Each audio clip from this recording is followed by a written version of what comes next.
எவராலும் வளைக்க முடியாது என்று இருமாப்போடு இருந்தவர்கள் வளைக்கப்பட்டு விட்டார்கள்.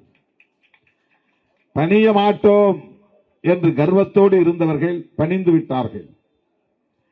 எவராலும் எம்மை அசைத்து கூட பார்க்க முடியாது என்று வழக்கம் போல செயல்பட்டவர்கள் அசைக்கப்பட்டு விட்டார்கள், அசைந்து கொடுத்து விட்டார்கள். இது ஒரு புதிய வரலாறு. இதனை யார் சாதித்தார்கள் என்பதல்ல,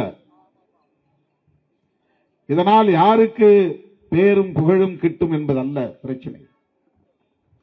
இதனால் யாருக்கு பெரிய அரசியல் பயன் கிடைக்கும் என்பதல்ல பிரச்சனை. ஆனால் தொடர்ந்து மூன்றாவது முறையாக வெற்றி பெற்ற பாஜக எங்களுக்கு எதிரிகளே இல்லை இந்தியாவில் என்று இருமாப்போடு இருந்த பாஜக காங்கிரசும் பலவீனமடைந்து விட்டது, மாநில கட்சிகளும் ஆங்காங்கே தோல்வி அடைந்து முடங்கி போய்விட்டன என்ற இருமாப்போடு இருந்த ஒன்றிய ஆட்சியாளர்கள் இன்றைக்கு பணிந்து சரணடையும் நிலை ஏற்பட்டிருக்கிறது. காலம் அத்தகைய தீர்ப்பை வழங்கி இருக்கிறது. இதுதான் நாம் கவனிக்க வேண்டிய ஒன்று. அரசியலில் நாம் தீர்மானித்த எதிரிகள் தான் நமக்கு தோல்வியை தருவார்கள் என்றில்லை. நம்மால் தீர்மானிக்கப்பட முடியாதவர்களாலும் நாம் தோல்வியை சந்திக்க நேரிடும். இதுதான் காலம் நமக்கு சொல்லுகிற படிப்பினை.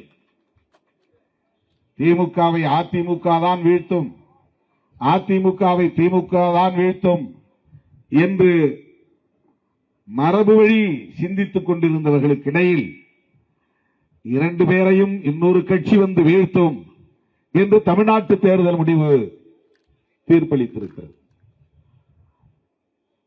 அப்படித்தான் பாஜகவை காங்கிரஸால் தான் பலவீனப்படுத்த முடியும்.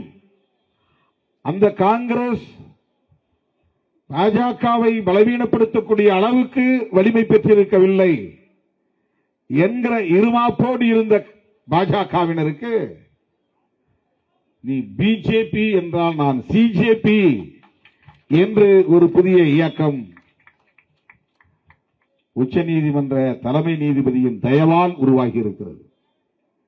அவர் வேலையில்லாத இளைஞர்களையும் சமூக ஊடகவியலில் ஆர்வம் காட்டுகிற இளைஞர்களையும் இவர்கள் தருகிற தொல்லை தாங்க முடியவில்லை, இவர்கள் எல்லாம் கரப்பான் பூச்சிகளை போன்றவர்கள் என்று சொல்ல போய், ஆமாம் நாங்கள் கரப்பான் பூச்சிகள் தான், கரப்பான் பூச்சிகள் ஒன்று சேர்ந்தால் பாராளுமன்ற கட்டிடத்தையே புரட்டி போட முடியும் என்பதை இன்றைக்கு உறுதிப்படுத்தி காட்டியிருக்கிறார்கள். தோழர்களே, இதிலிருந்து நாம் உணர்ந்து கொள்ள வேண்டியது, மக்கள் எல்லோரையும் விட வலிமை மிக்கவர்கள். அவர்கள் எந்த வடிவத்திலும் அவதாரம் எடுக்க வல்லமை பெற்றவர்கள் என்பதை புரிந்து கொள்ள வேண்டும். காங்கிரஸ் மூலமாகத்தான் வந்து தண்டனை வழங்குவார்கள் என்றில்லை, சிஜேபி மூலமாகவும் பிஜேபிக்கு தண்டனை வழங்க முடியும் என்பதை மக்கள் இன்றைக்கு உறுதிப்படுத்தி காட்டியிருக்கிறார்கள்.